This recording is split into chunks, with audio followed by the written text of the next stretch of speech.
In the last video, we talked about campaign starting areas, how to kick off your campaign with a bang, have it in a good kind of area that all the characters can explore before then going out into the full world. In this video, we're going to be talking about literally how to start a campaign, because you've got all that information. You've got what's happening in the starting area, you've got the goings on in the local town, you've got the town built out, you've got the characters, you've got everything, and you sit down at the table ready to start the campaign and you go, right, so you want to have something written, I think, that you can read out. So what I did in this recent campaign that we started, put a bit of music on, and then I went into this speech. Now I'll just read you the first paragraph of this. You want to give people a bit of an idea of the world in this intro, and also give them a little bit of space to introduce their character. Now, this was a personal choice, but I chose not to actually introduce any of their names until they met each other and then could introduce themselves. I just had them describe their physical appearance. But the way I started the campaign was, I put some nice ambient music on and I started to read, and I said, a sunrise of deepest amber crests over the pointed roofs of a small cobblestone town. The damp morning dew rests on the ivy growing up and around some of the wattle and daub homes and shops of Tonfield. A flock of pigeons scatters as carts roll into the town square.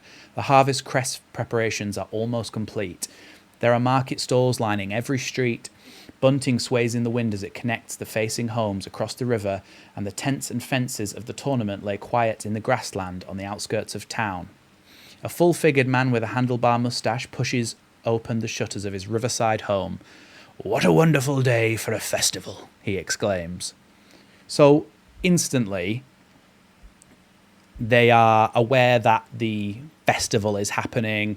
They are aware of what the town looks like a little bit, the atmosphere of the town, this kind of deep breath before a big festival kicks off. And it gives you just a little bit of lore without being reams and reams and pages of information for them to read. It just gives you a little bit of a feel of what the world might be like in this specific town. Obviously, some people will be better than writing. That's ironic for me to stumble on that. Better at writing than me. Some people might be worse at writing than me. But the point is, try to get across the things that you want people to know about this town as it opens up. What do you want the atmosphere to be? Is it a dark and gloomy campaign where you say mist rolls into the town square, a wolf howls in the distance, the dark night, you see the moon crest over the dark night, and as it reflects off the Gothic windows of the local church? Like, you can set this any way that you want to, and it sets the tone for everybody to go, oh, okay, cool, let's get into this now. Then that's when I introduced everybody's characters.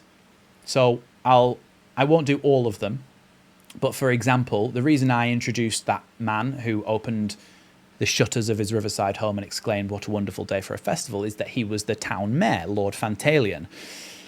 And so one of our characters, a tiefling warlock, I then described their entrance to the campaign. And obviously I won't read all of them, but this gives you an idea of how I introduced each character for them to describe themselves.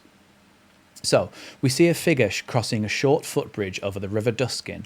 You have to sidestep slightly as a carriage passes you on the bridge, carrying banners and boxes of something metal that is clanking loudly. Under her arm, the figure carries a parcel wrapped in brown paper with a red wax seal upon it that reads, FAO, for attention of, Lord Fantalion, Aquarian House, south side of the River Duskin, Tonfield, Durnas. I then asked the player to describe his character and how she looked in the world without saying the name, so that we got an idea of what this person looked like when we're getting this kind of cinematic shot of them entering the start of the campaign.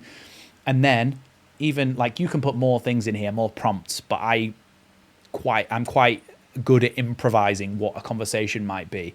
So interaction with the mayor, payment, and then told that the package is the prize for the tourney winner. And then the mayor gives her a ticket to the tournament. Each time I introduced somebody, there was a reason that they got a ticket to the tournament. One of them An Aarakocra monk is somebody who'd spent a lot of time collecting herbs and fishing and stuff, and was frequently coming to this town to sell them to one of the local tavern owners, the owner of the Red Lion Fish, Yaskia. And she was somebody who said, all the local businesses have been given free tickets to the tournament, but I'm so busy with the preparations, you can have mine.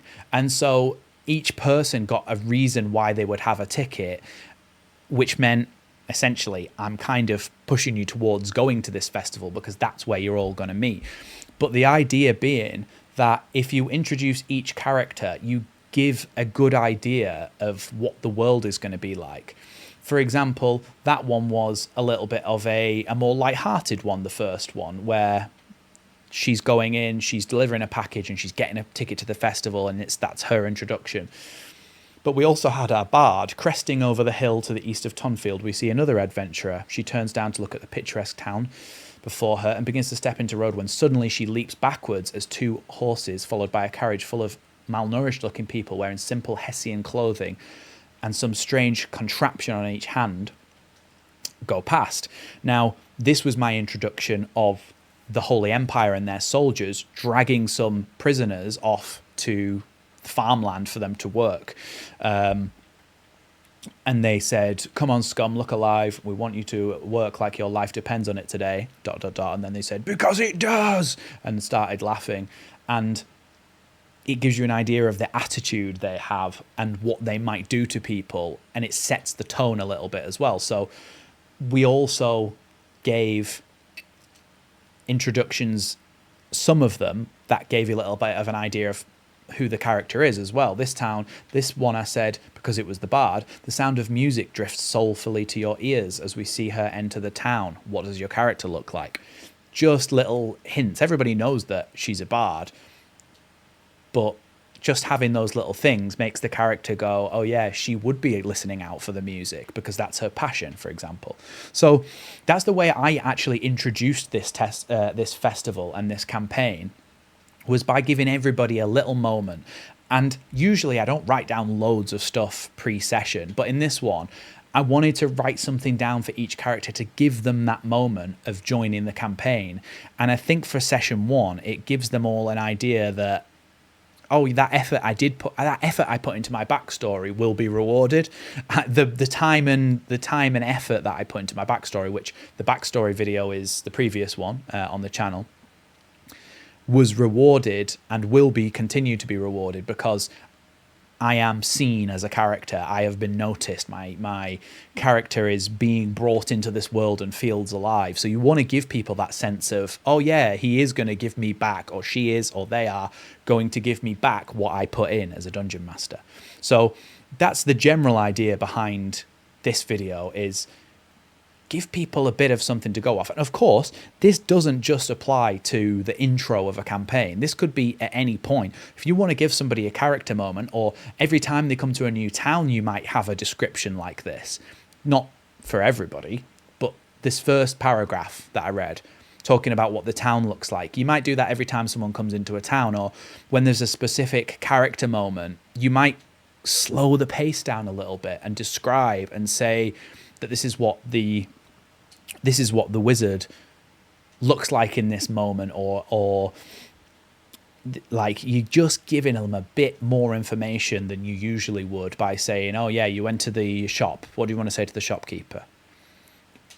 It's to be used sparingly as well, I think, is what has just come into my head as well. Because in that situation, sometimes players don't want to be sat there for 10 minutes whilst you're going, yes, and the 73rd bottle on the right-hand side, 3 shelves down on the potion rack, is actually a blue liquid with some kind of silver snake-like liquid inside it, twirling round with a cork in the top.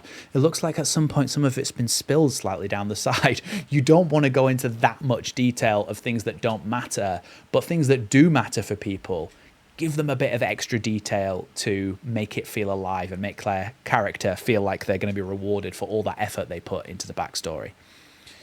That's the way I see it. That's the way I run my game. Let me know if you have any difference of opinion, for example, in the comments down below, or whether you enjoyed this and whether you'll take the advice.